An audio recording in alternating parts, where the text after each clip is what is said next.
Cycling Podcast Féminin in association with Rafa. From grand tours to group rides, the Champs-Élysées to coffee stops, Rafa exists to celebrate the world's most beautiful sport.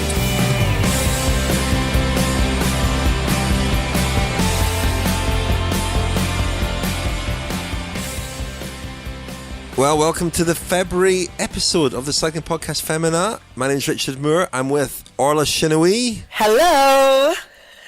And Rose Manley. Hello. Sorry. That hello was a bit survivalist, wasn't it? I'm in it. Yeah, Orla just on, in the laptop, because obviously Orla Skypes in at the moment.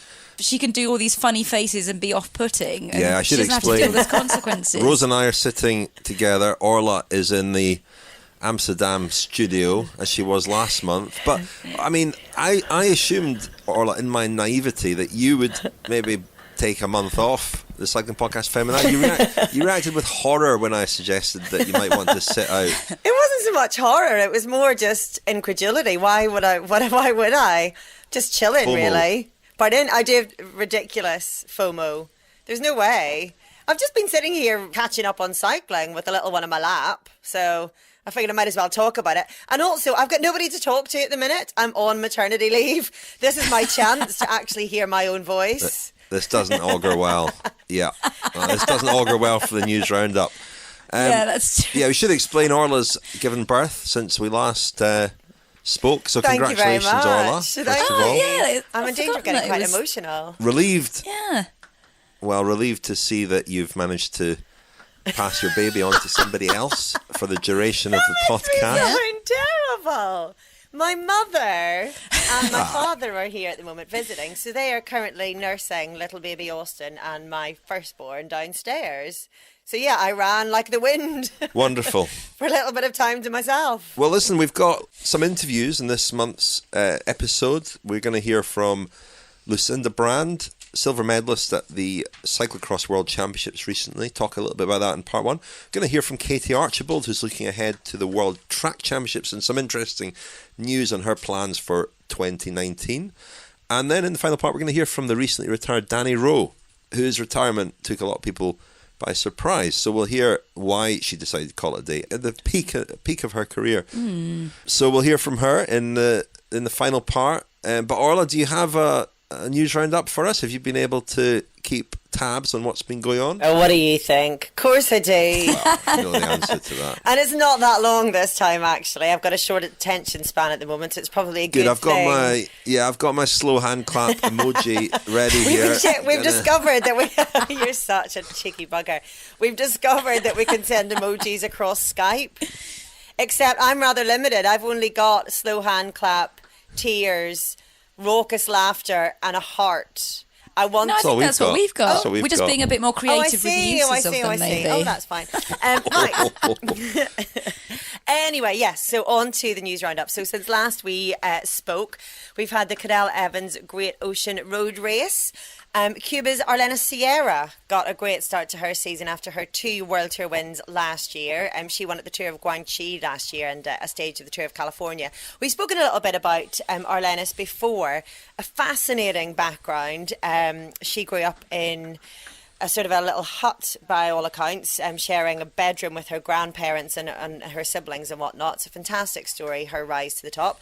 Lucy Kennedy then finished second with Amanda Spratt third, fresh from her third win in a row at the Tour Down Under. Then Lucy Kennedy went one better less than a week later. She took the Women's Herald Sun Tour, winning a stage 2 and the overall, with Spratt second on the stage and second overall ahead of defending champion Brodie Chapman. I'm sort of reversing into the results of that race because Chloe Hosking won stage 1 ahead of B Pink's Raquel Barbieri, with Lotte Lopisto finishing in third.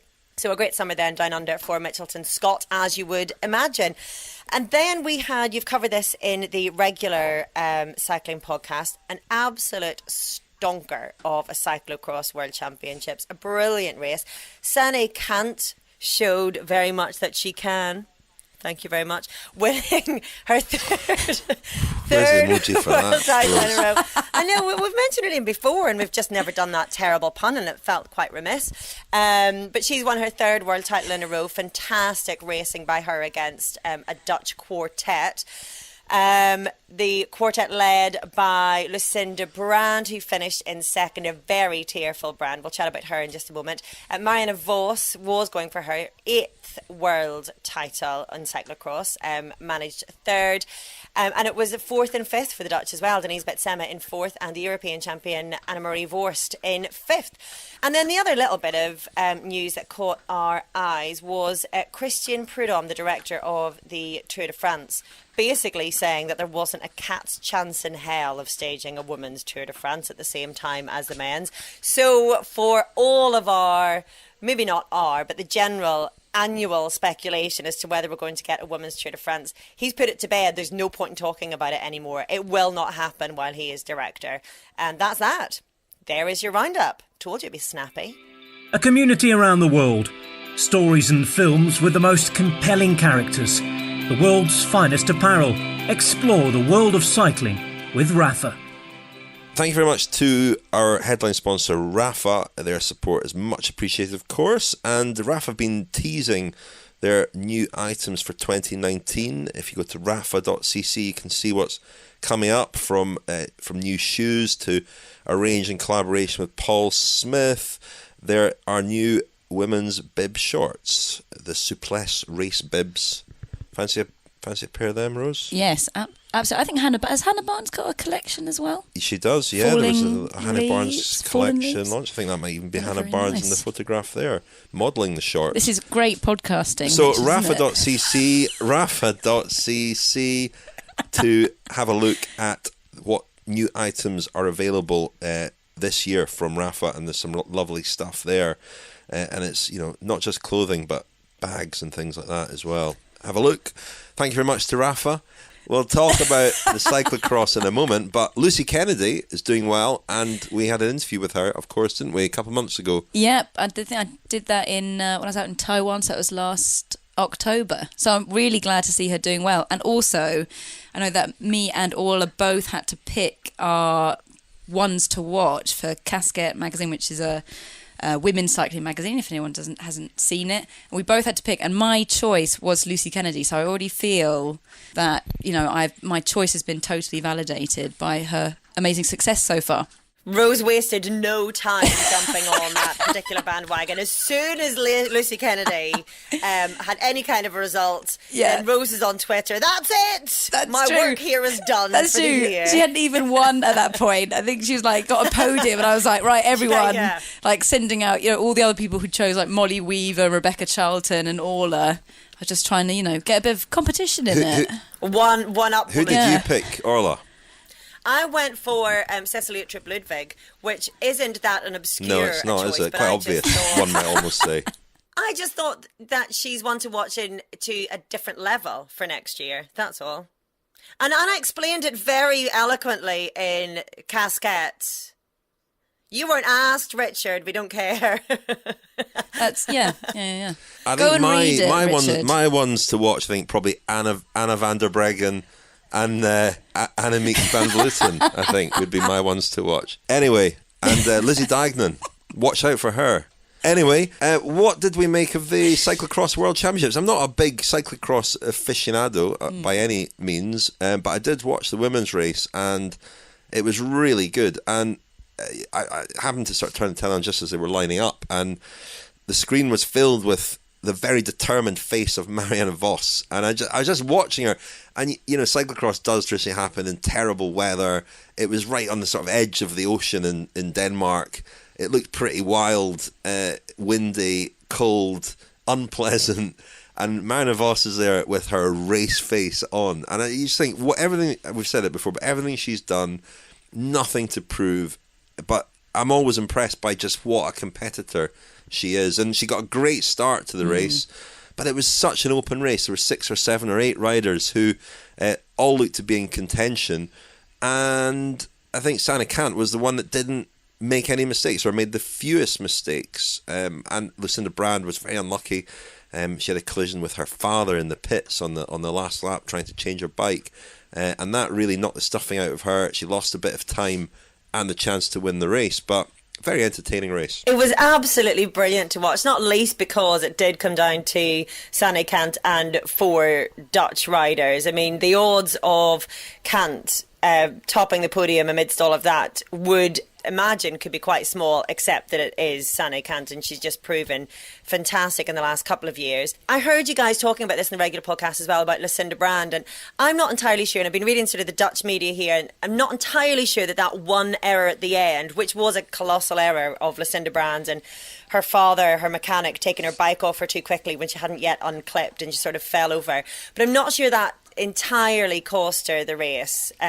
She did have a few very obvious slips early on, and I think the energy that it's got to take to come back up again from each of those times that she was sort of scrambling up the hill, I think would probably have cost her in the end, and to be able to overhaul Cant on a day like that, you would have had to have been absolutely flawless, and Brand made not just 1, not just 2, but 3 fairly significant errors, and that's probably, I think, part of the reason for those tears on the podium. I mean, it was quite dramatic when she was standing there. She was absolutely devastated. She probably realised, I think she went into this race 3rd in the world. She'd won 3 World Cups, so she hadn't had a better chance at the world title, and realised possibly, I mean, we'll hear from her, but that she lost it herself as much as anything else. But the fact that it was so tight all the way through, it was just absolutely thrilling. It was brilliant.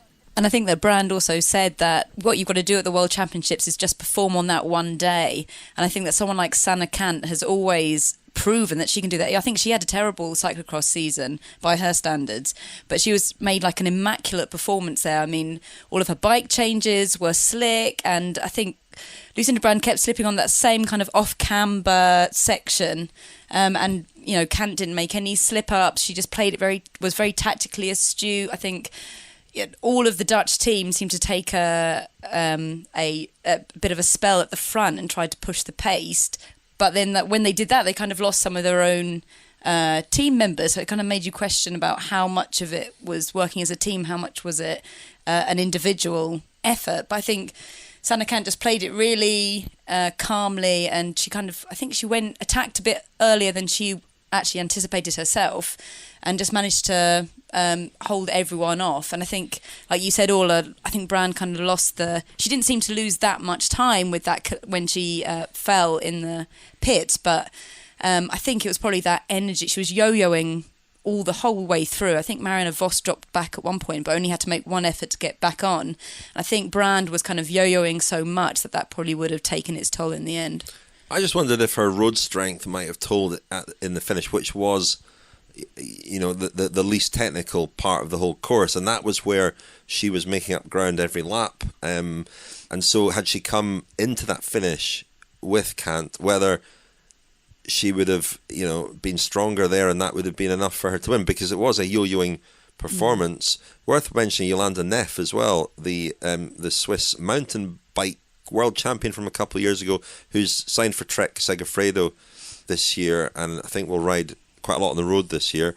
But she came from way back, right up to that front group, and I think that effort probably told. But for a while, it looked like she had the momentum behind her, and she might be the one to challenge to win the race. And you mentioned Brand's skills on the road, but I wonder conversely whether we've been asking whether or not Lucinda Brand can continue to juggle the disciplines, and whether Marianne Vos can still juggle the disciplines as she used to do. And you've got to look at the fact that Cant is very much a cyclo-cross expert, and she, by all accounts, went off in a training camp just before the World Championships, and she hasn't had the same season that she's had in her past 2 World Championship winning years, but she's still able to concentrate on it. It is her pure discipline, really.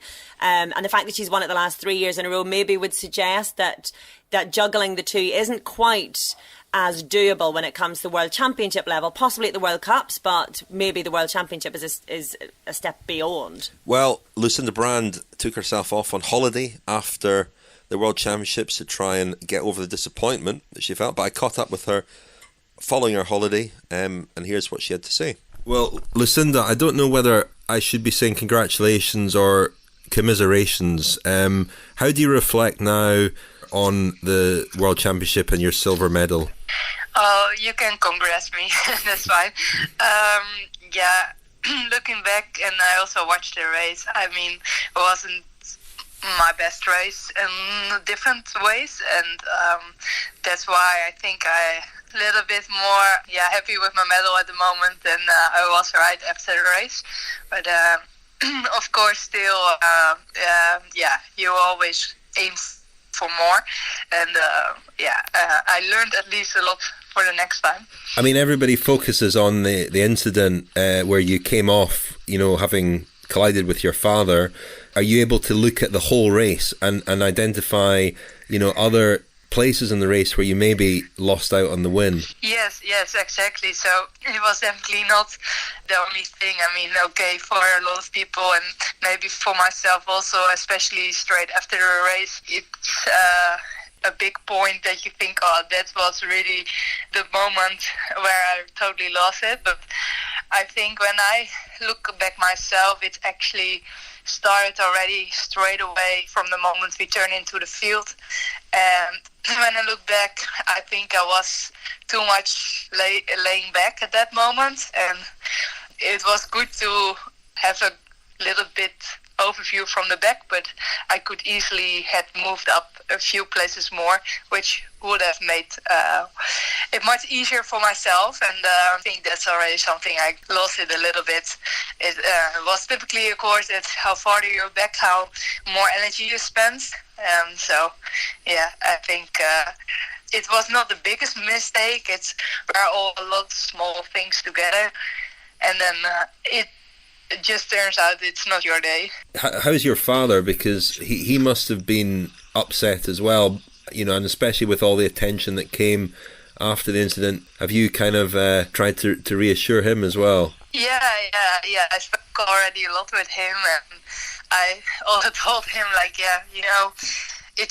it wasn't my day, and I also could have gone a little early out of my pedals, and I just was working on limits on that moment, and it's not his fault. But for him, of course, it feels really different, and he has some struggles with it, so that's also hard, of course, to see. But I think more people will recognize that it's a really tough position he's in as a parent helping one of your children on the highest level. It's always a different way of you're in the race. So he has it a little bit more tough with it. I think for me it's easier to put it on side than for him. I mean, looking at it, also you won a bronze medal last year, a silver medal this year. That means a gold medal next year. Yes. Yeah, we joked already with that also, because even the year before, my first year, I became fourth, so the row is even longer than that. But of course it should be great. But you never know how next season will go. Of course, if you look at this line, then it's normal to think that it continues, but then everything has to go in the right way, and you should not come in any bad luck, of course. And so what now, Lucinda? You have had a little holiday after the World Championships. Are you back into training already for the road season, or will you take a little bit of a break and start a little bit later? What are your plans? No, I'm back on training. I did after Worlds. I took a week off the bike, just did some other things in the sun, which was nice to recharge a bit. And then I joined the team on the trains camp. And actually this is the last trains camp before the season starts, and then we'll kick off at the news plot again. Chute à l'arrière du peloton, Cycling Podcast team car at the back of the pack, please. The voice of Seb Piquet there reminds me to tell you that this month's episode of the Cycling Podcast Féminin is sponsored by Harry's Razors again. Now, I endorsed the Harry's Razors last month. Shall I do it again? Let's have should we take a little closer look? Orla, come close to your screen. It's badly pixelated, right? I'm going right up to my screen. Wow. Here. I mean, it looks smooth. Rose I'm gonna, is giving it a little... I will. Well, I can hardly avoid it because I'm about It's ridiculous. 5 centimetres away from Richard's face now. Anyway, Harry's have a special offer for Cycling Podcast Féminin listeners by offering a trial set for £3.95. All you have to do is go to harrys.com/cycling. Rose, can you tell listeners what they'll get in the trial set, because you did that so well last month? I did, and I was going to say, actually, that I did it a bit, it was a bit carry-on podcasting what I did last month, but this is already descending. It's already descended. So I think my mentions of lubricating or whatever are just going to be completely on the same vibe as we already said. So the shaving set includes weighted ergonomic handle, 5 precision engineered blades with lubricating strip and trimmer blade, rich lathering shave gel, and a travel blade cover. So get started shaving with Harry's today by claiming your trial set for £3.95. Go to harrys.com/cycling right now. That's harrys.com/cycling. Well, on with the serious business. We're going to hear from Katie Archibald in this section. Always an interesting person to interview. You must have interviewed her quite a lot over the years, Orla? Probably not as much as you, actually. You sort of go there on the whole Scottish front, but I have interviewed her a lot. She's brilliant, though, isn't she? And we do love her. Wrapped in my saltire. Yeah, absolutely. Yeah, I mean, it's how entertaining she is off the bike as much as on the bike. Obviously, her pedigree on the bike is without question, but she's just so refreshing. And I think sometimes we're in danger of overplaying that with certain characters because we want them to be entertaining. But with Katie, I just think she's absolutely wonderful. I was reading she does this column in Cycling Weekly, and I was reading back on the recent entries this morning, and one that just caught my eye was so typically Katie Archibald, where she confesses to being in love with herself, and she doesn't actually, it doesn't get any better than that. She doesn't then come out with any faux humility. It's properly, I'm in love with myself. She says she was on a date the night before where she had a brilliant feeling because she came away from it thinking, I'm incredibly witty and I'm a brilliant person, and she didn't really care about the date. And she says I get a similar feeling after interviews that have gone well. You can get a real buzz of satisfaction after half an hour spent talking to another human being exclusively about yourself. And I just thought, it's just brilliantly honest, because maybe lots of people actually think that, but would never be honest enough to commit that to print. Well, that's maybe a good point at which to introduce Katie Archibald, and the listeners can judge for themselves whether she would have had a warm buzz after this interview. I spoke to her while she was at a training camp in Portugal just after the British Track Championships, where she raced pretty much every race, going from the sprint, to pursuit and points race, everything, and medalled in most of the events she did. So very versatile as well. Her main focus, of course, is the team pursuit leading up to Tokyo, but she rode for Wiggle High 5 last year, and I was curious to know what ambitions she had on the road, if any, this year. So here she was speaking from her training camp in Portugal. I mean, this winter you've mixed it up a bit, Omnium and Madison. You've had success in both. Which is your preference? Madison. I've laid my cards out and said I'm convinced I'm fantastic at team pursuit. So I want to do that, and I would like to be one of the 2 riders selected for the Madison as well.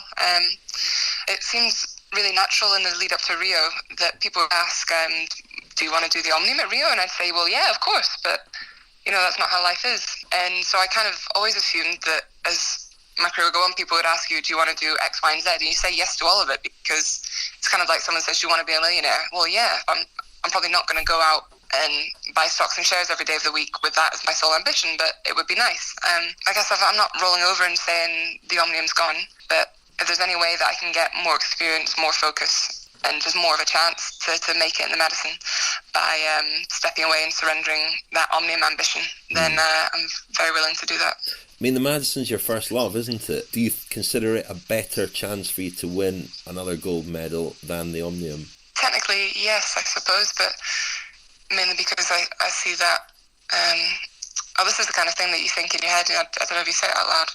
I kind of see that Omnium medal as Laura's. The only one of us would ride. How about the, beyond the Worlds this year? You obviously had a year with Wiggle High 5 last year. I'm not aware of any announcements about road teams for you this year. What are your plans after the Worlds? What are you going to do for the road season? Yeah, what am I going to do?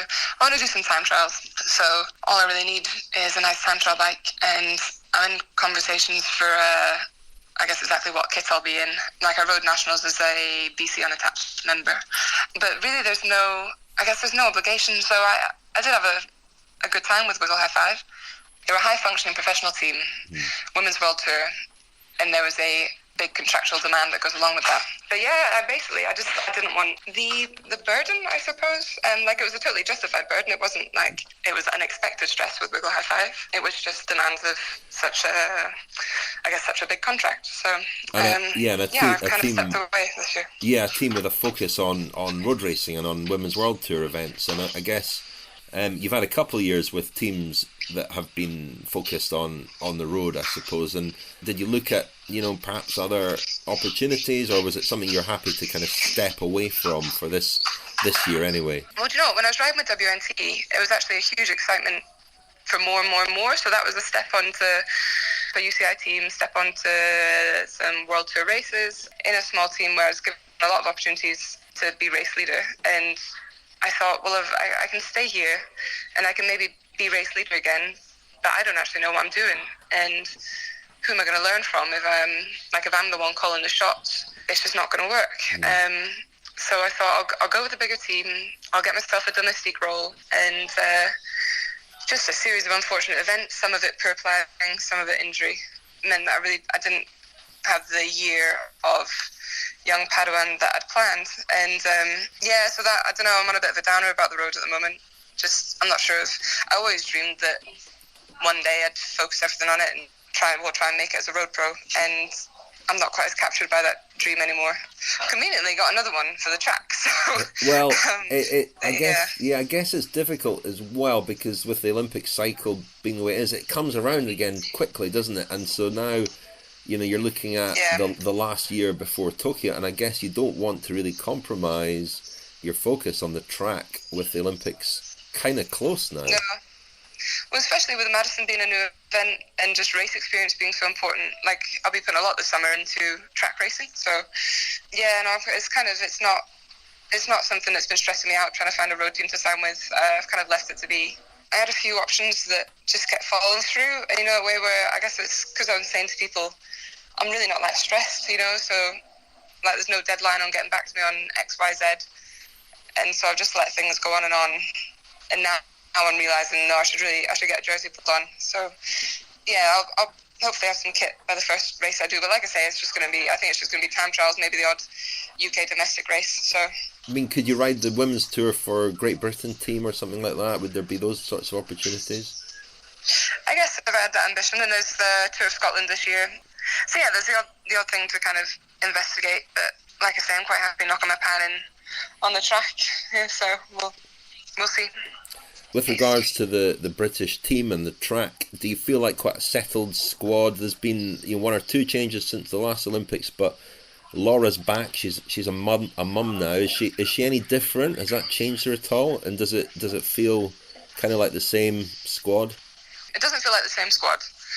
Laura, I don't think, has been radically changed by Mother. Obviously, it's going to change her perspective on the odd thing. I think seems to have made her less stressed, maybe, because ultimately the most important thing in her life isn't team pursuit, where it is for me. I'm not going to go home and find more joy in my television than on the track. So, to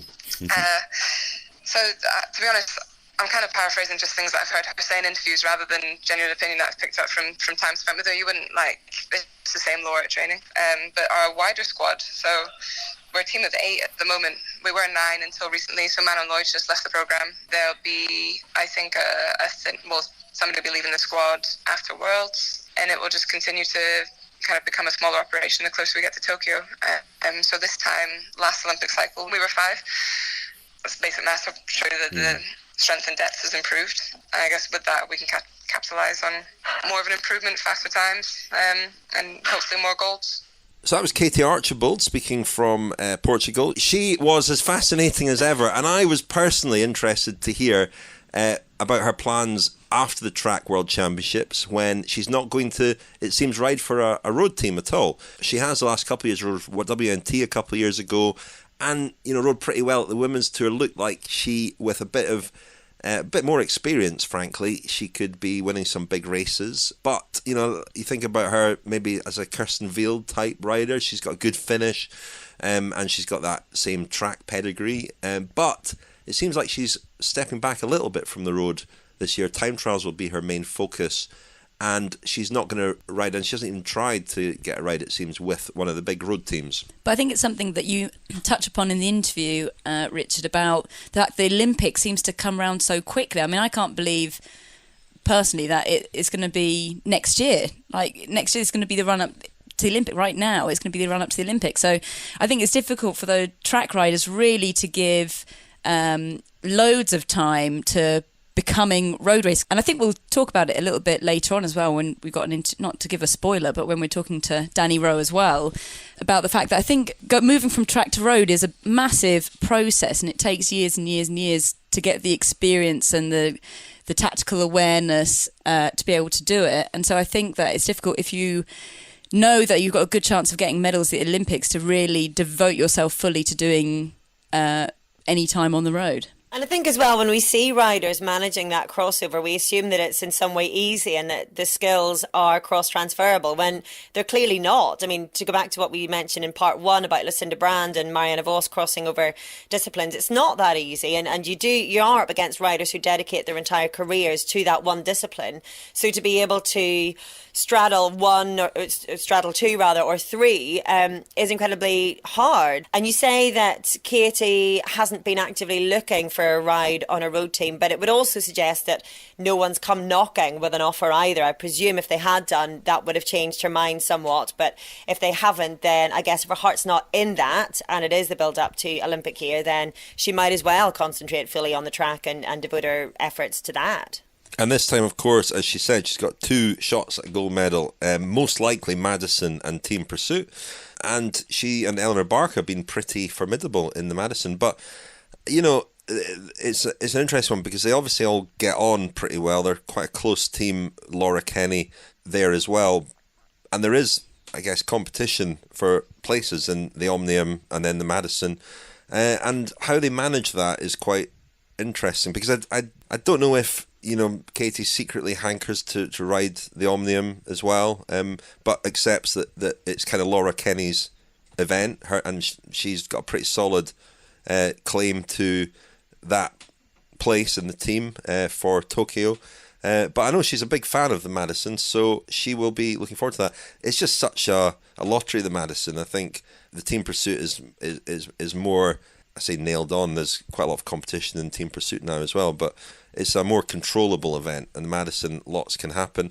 And I think this also links to why she's maybe not committing so much to road racing, because road racing is dangerous, and she's had a few crashes. I mean, she was pretty bashed up at the Women's Tour last year, and when the Olympics are on the horizon, you want to sort of insulate yourself a little bit from the risks inherent in road racing, and that might be another factor. But maybe after Tokyo, we'll see her have another go at the road. And obviously, of course, because she was at Wiggle High 5, I think a lot of the track racers there have done the same thing. So Amy Cure and Annette Edmondson, I think they've all decided they haven't taken up with another road team. And so maybe that is the pattern for the track riders this time in the Olympic cycle, to step away and just stick with the track entirely. Rose, you were looking at what's happened to all the Wiggle High 5 riders, because of course the team has disbanded. Have they all found new homes? Most of them have, and most of them to pretty much the same level as they would have been at Wiggle High 5. But they are, I think it's Macy Stewart, Amy Cure, Annette Edmondson, and Katie Archibald that haven't set up with another road team. But that, you know, I think you said earlier all of that Martina Ritter had retired. But apart from that, they are all staying in cycling. I think Amy Cure is going to have her eyes set on Tokyo next year. So I think that, I mean, a lot of them went to Trek and WNT, that was for Brennauer and Wield. So they kind of gone to teams as big as Wiggle for the most part. The Cycling Podcast Féminin is supported by Science in Sport. Science in Sport, fueled by science. Thank you very much to Science and Sport for their continued support of the Cycling Podcast Féminin and their support for you, the listeners, by way of a 25% discount on all the Science and Sport sports nutrition products. Just enter the code SISCP25 at the checkout at scienceandsport.com to get your 25% discount. Now, this month's question for the Science and Sport experts comes from Alex Cohen in London. Hello team, Alex from Finsbury Park Cycling Club here, long-time listener and friend of the podcast. Thank you, Alex. Question for the nutrition expert. I have a fast metabolism, non-scientifically proven, says Alex, but offers several bits of evidence to prove this. Should my fast metabolism make a difference to feeding strategy? Is it as simple as just eating more, or are there any more specific tips? Cheers, Alex. Over to you, Ben Samuels. Interesting question, this one, Alex, as we all respond differently to feeding in general and on the bike. The rate-limiting factor in fueling during exercise is intestinal absorption of nutrients, in that the upper limit is thought to be around 90 grams of carbohydrate per hour, although it may be slightly beyond this number. Depending on the intensity and duration of your ride and your current fueling strategy, energy intake on the bike will likely be in the range of 60 to 90 grams of carbohydrate per hour from a range of options including sports drinks, gels, bars and other real foods. The drinks and gels, especially Science and Sport isotonic gels, are going to be rapidly digested and absorbed when compared to solid food options. So for yourself, it might be that slightly more solid food in the strategy works better, utilising gels and drinks when the intensity really turns up, either on the flats where it's tough or during the key climbs. So we're going to hear in this part from Dani Rowe, the recently retired Dani Rowe. Met her in London recently. She was in London to meet with London Marathon, among other people. She's going to run the marathon this year, take on that challenge, although she was getting over a stress fracture from being a little bit too enthusiastic in her training for running. But, I mean, just before we hear from her, I think we were all pretty surprised, weren't we, when we heard that she was retiring after really a season where she seemed to have finally cracked it, the road, because, well, we heard from Katie Archibald in the last part. You know, Dani Rowe was part of the Team Pursuit team at the London Olympic Games. That really made her name. She was then dropped by the programme and really a little bit lost for a bit, and she turned to the road, and it did take her quite a while to progress to a point where she was capable of good results there, and that seemed to happen last year. She rode extremely well, and it all seemed to be going in a very positive direction for her, and we imagined that over the next couple of years she would maybe step up again. So she's chosen to retire, however, and I think we were surprised, weren't we? Yeah, I mean, I would say that, I mean, she speaks of herself that she was surprised herself by the results she got on the road this year. But I would have thought that would have just signalled to her that was the kind of breakthrough, as she'd put in all the background work, all the background training to get results in the road. And these were finally paying off. And I would have thought that would have been a springboard then to getting more results and being slightly... And also just having the place in the team, that would mean that she could be the leader. I mean, she would have earned that support from her teammates after the season that she just had, that they would say, okay, Dani, this is your day. Whereas perhaps before last season, they would have been more saying, oh, maybe we should always ride for Marianne Vos instead. I was surprised that she was retiring from it. And she isn't certainly stepping, like she will say in the interview, that she isn't stepping away from being on the bike. It's not a fatigue from being on the bike. So I thought it was quite a, incredible decision at her age. And we saw how she rode the women's tour alongside Marianne Vos, and it seemed to work incredibly well. The teamwork that they had, the cohesion they had. Dani was able to go ahead and soak up some of the Queen of the Mountains points and time bonuses and whatnot, and that stood her in great stead. Even though she had a crash on the penultimate stage, she still made it onto the third step of the podium behind Marianne Vos, and it seemed like that had all clicked into place. And as you say, her age, she's only 28, and if you look at the other notable retirees last year, they're considerably older. Georgia Bronzini, 35. Megan Guarnier, 33. Martina Ritter, we mentioned earlier, who retired from Wiggle High 5. She was 36. Katrin Garfoot, 37. Lauren Hall, 39.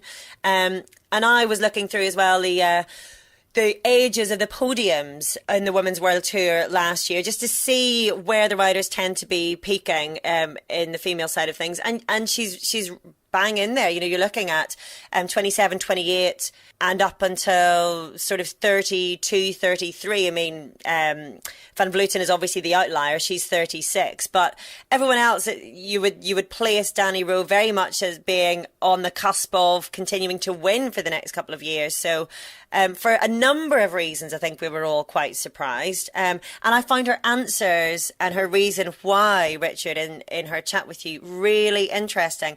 And a little bit, part of it anyway, I found a little bit depressing in terms of a reflection of where we really are in women's cycling. Let's hear from Dani Rowe now.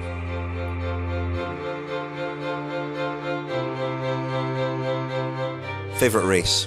Olympics. Favourite teammate? Laura. Kenny Trott. Best DS? Jeroen. Wild Deals.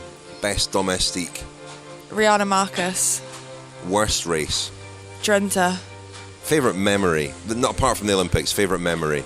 Potentially the women's tour last year. Crossing the line after stage 5 when I'd crashed really badly stage 4, and stage 5 was probably the hardest race I've ever done, ever. Getting through that was amazing. And finally, biggest lesson that you have learned from cycling? Enjoy the journey.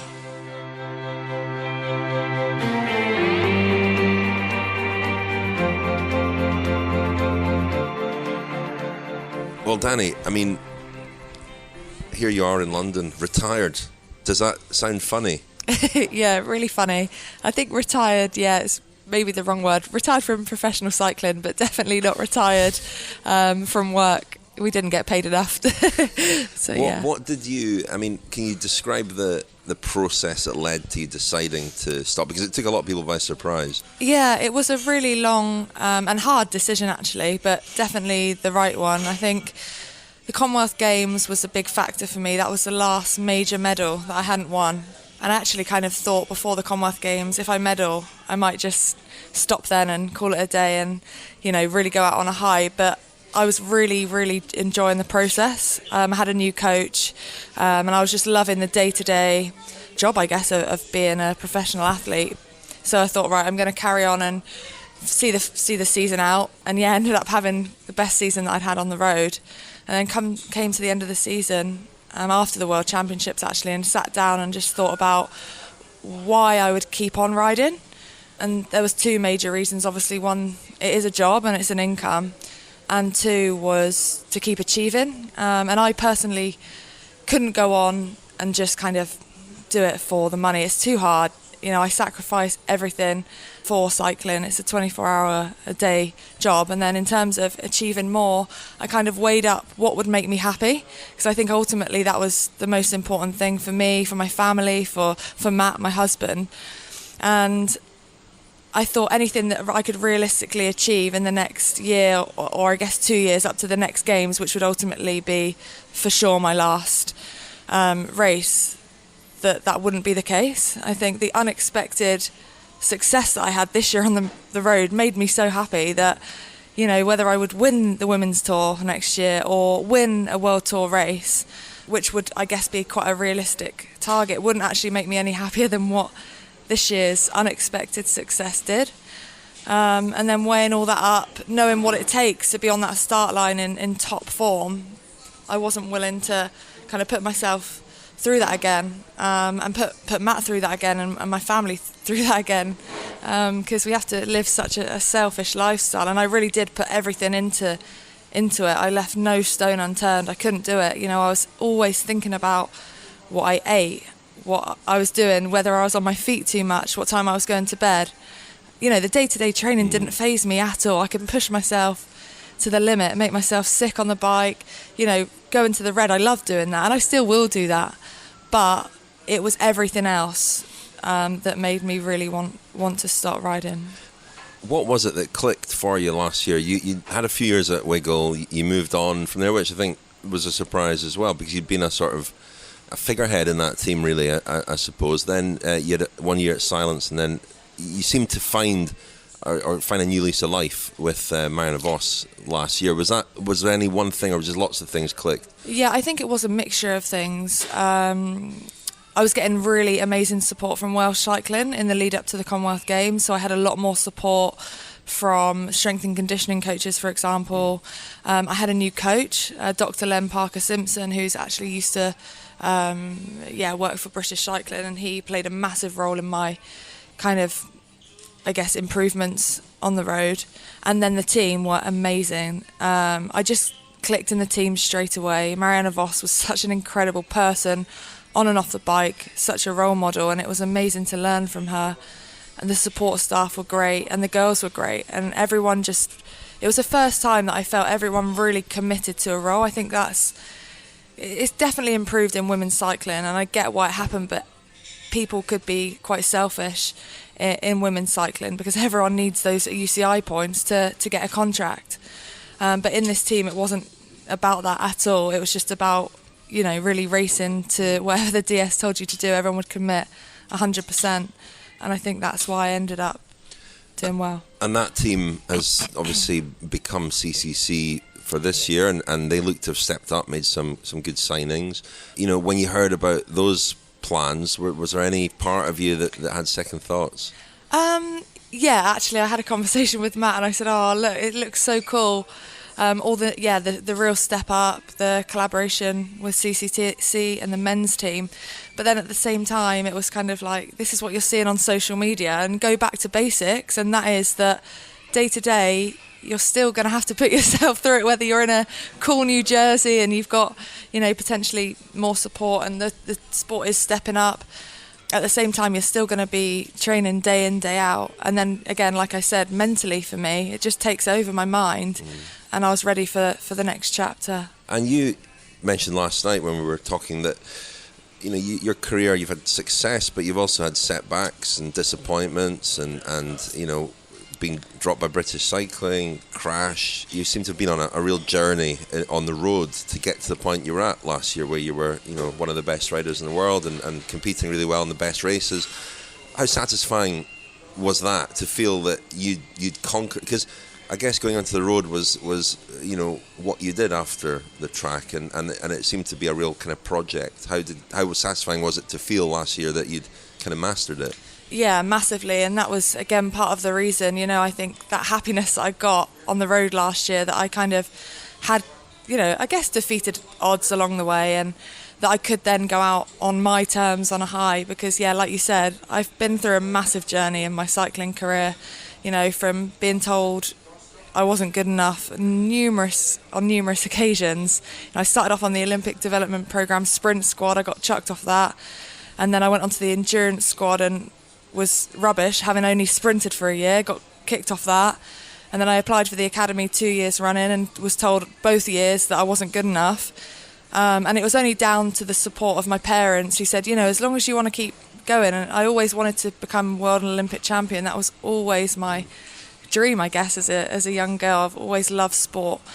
And I just, for whatever reason, just had this inner motivation to keep going. And that's when we reached out to Courtney Rowe, Matt, my husband's dad, and he started coaching me. And then again, another setback in 2010, I had glandular fever. And when I recovered from that, I had about 6 weeks to the national championships on the track. And I just put all my eggs into that basket. I was training 3 times a day. Went up to the track nationals and medalled in all the events that I medalled in. And got an email from Paul Manning saying, did I want to come up and try out for the Team Pursuit? And that was it. Within a couple of months, I was part of the team that won the World Championships. And it was just incredible in the lead up to 2012. Although there were, ups and downs on the way. I'd have bad track sessions and leave the velodrome crying and phoning Matt or my parents to try and pick me up again. And it really is such a roller coaster of a life, being a professional athlete.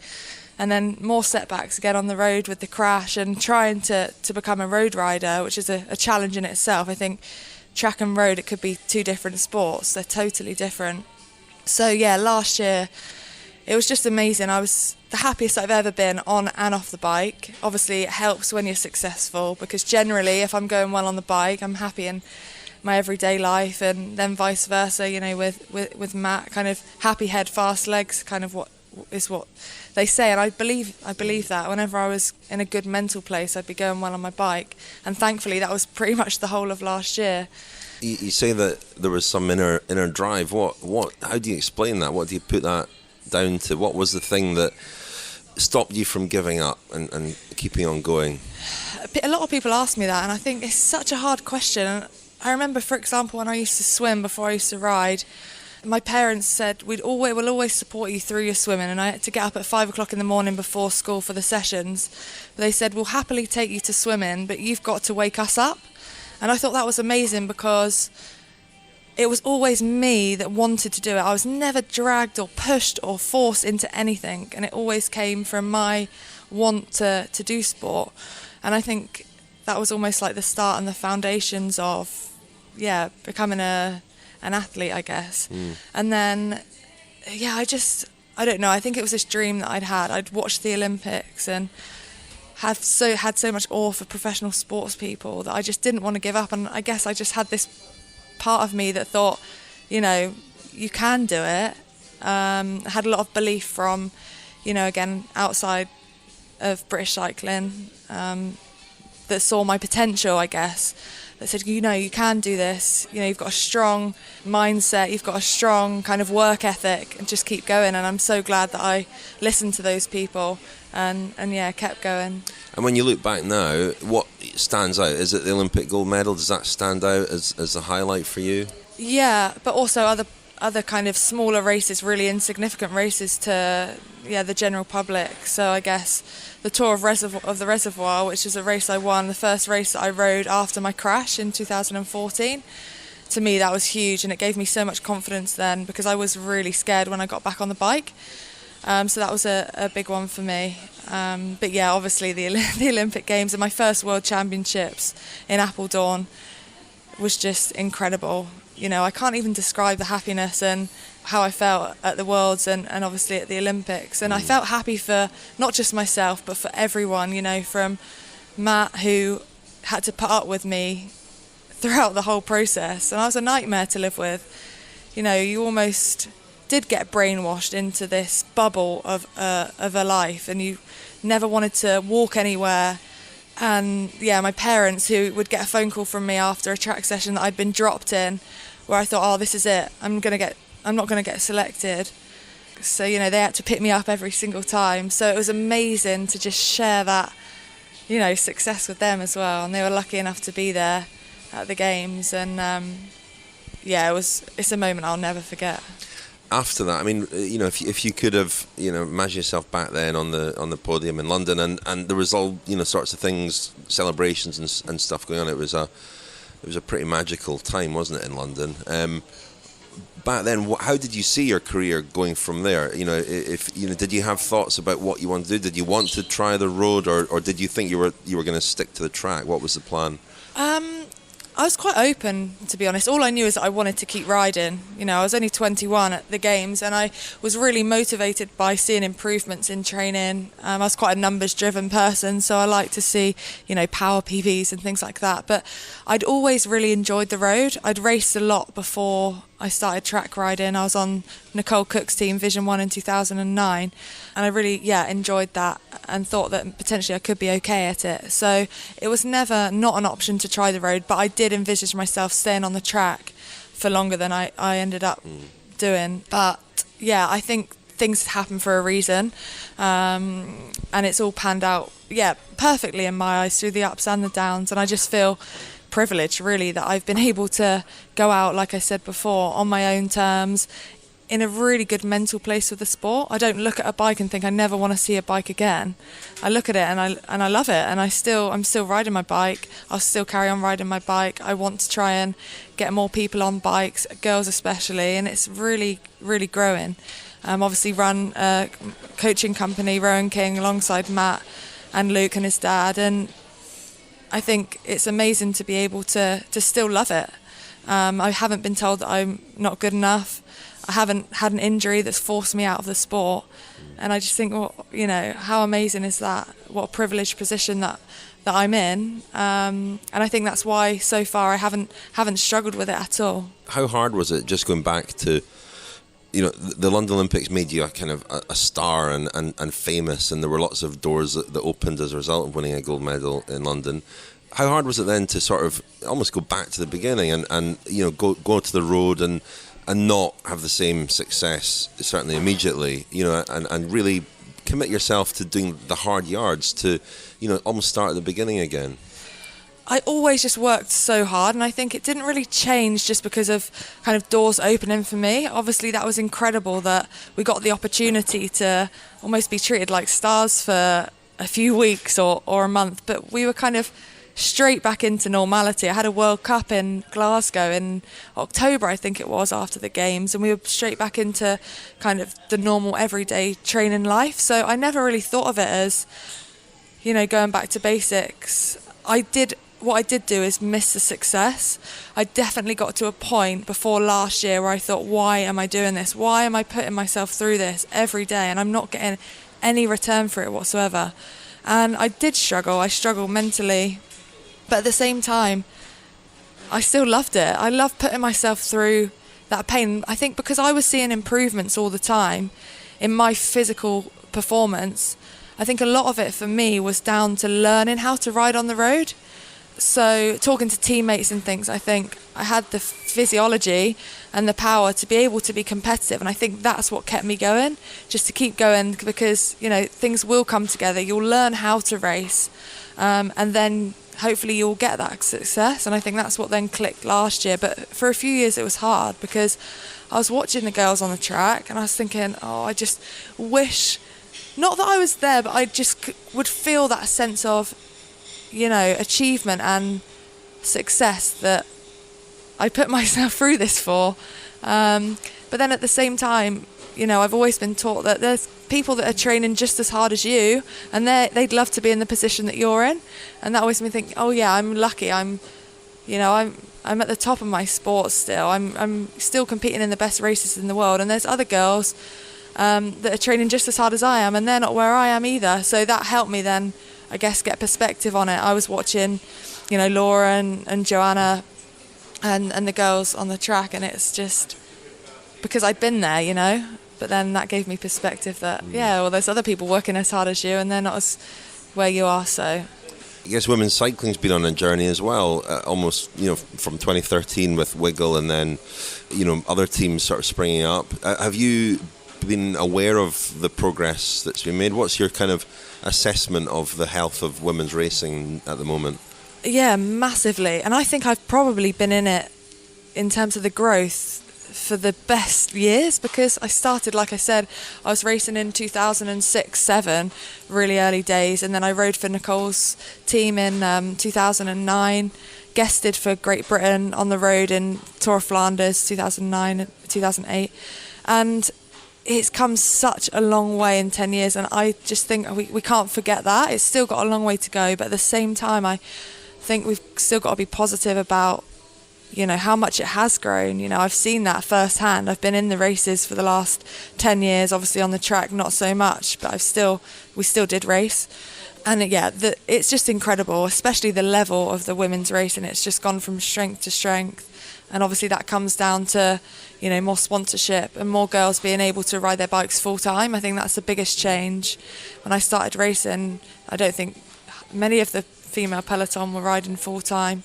So yeah, it is great to see. It's just the coverage, I believe personally, that we need to really push.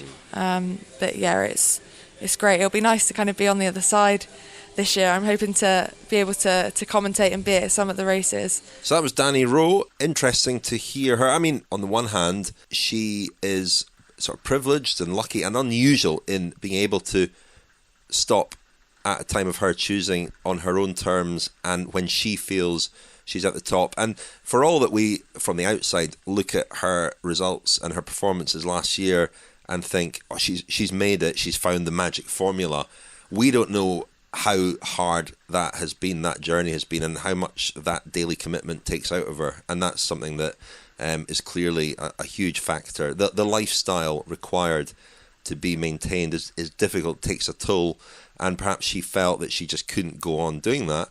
But, you know, we're talking about some of the other riders. I mean, Annemiek van Vleuten has been dominant the last couple of years, but at age 28, she was winning Plouay, for example, and, you know, posting some decent results, certainly. But it took her until her mid-30s, really, to properly realise her potential. And I think if the female riders in particular, we're seeing riders in their 30s ride extremely well. I wondered if she would make a comeback at some point. A couple of years out, maybe she'll decide that she's still got something to give and she might miss it. What do you think, Orla? Will we maybe see her come back? I'm not so sure. I wouldn't bet on that outcome, really, because the way she spoke about the difficulty of the lifestyle was quite convincing.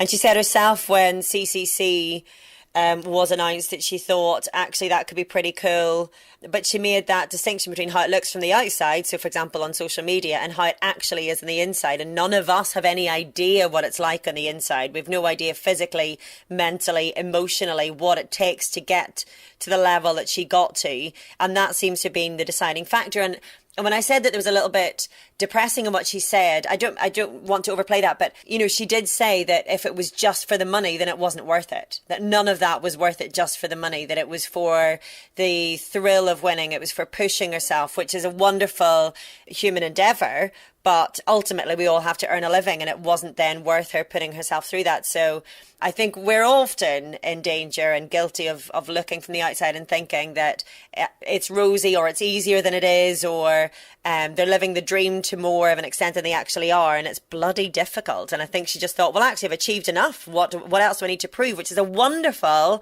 wonderful way to step away from anything. When you've won a gold medal at London 2012, I think that's kind of becomes a hard thing to top. And I think I've heard other athletes now, not necessarily ones that I can't even remember who it was, but someone in a kind of a similar situation, retiring around about now, and they would say that their highlight was winning in that London Velodrome home crowd as a British athlete. I should say that. Winning on a London Velodrome, and packed crowds. The expectancy was on them, and then they won, got all these gold medals, and across all of the track cycling team, there were gold medals everywhere.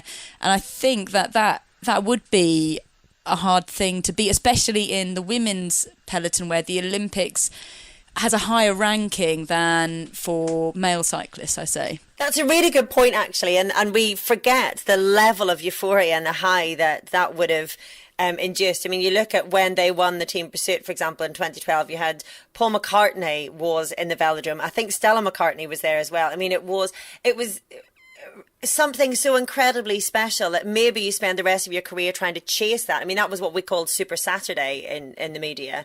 And it was such an incredible moment to be a part of, even just to be there and witness it, never mind to be a player in it. That would be something that you would find yourself, I guess, chasing for the rest of your career. And what could you even pencil in that would come anywhere close to that as a female cyclist? I mean, outplanking Richard. Yeah.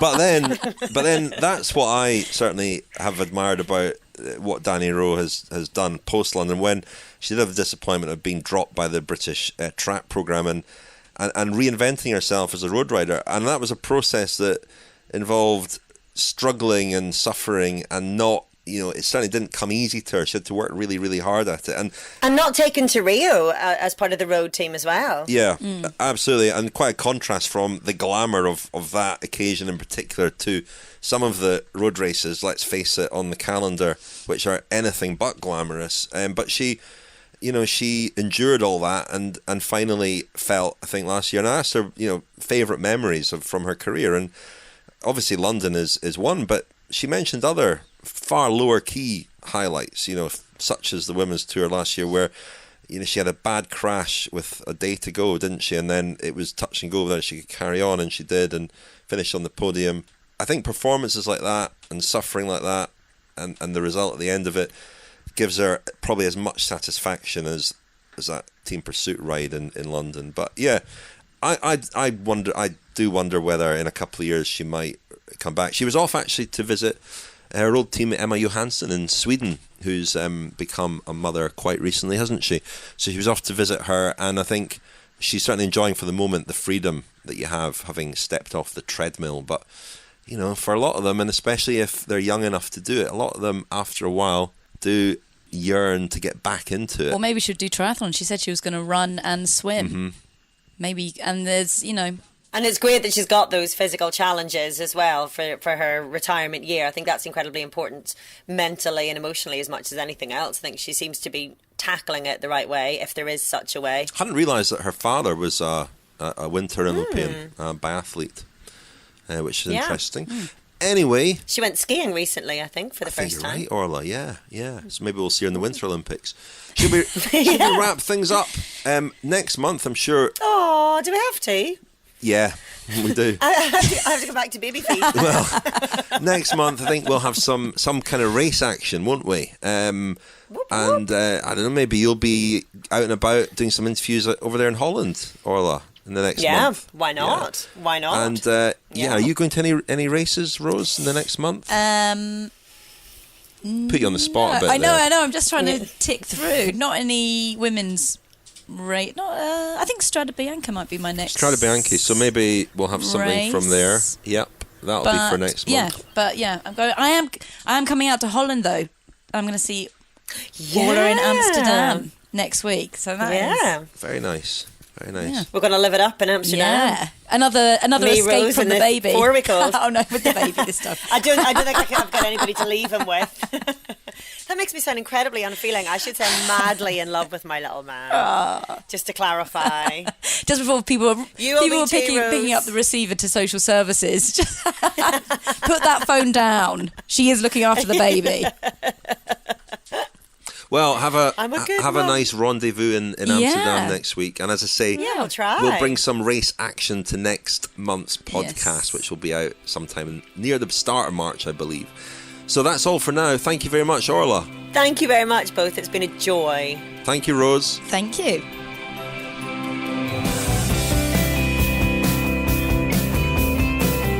You are listening to the Cycling Podcast Féminin, supported by Rafa, celebrating the sport and producing the finest cycling clothing since 2004.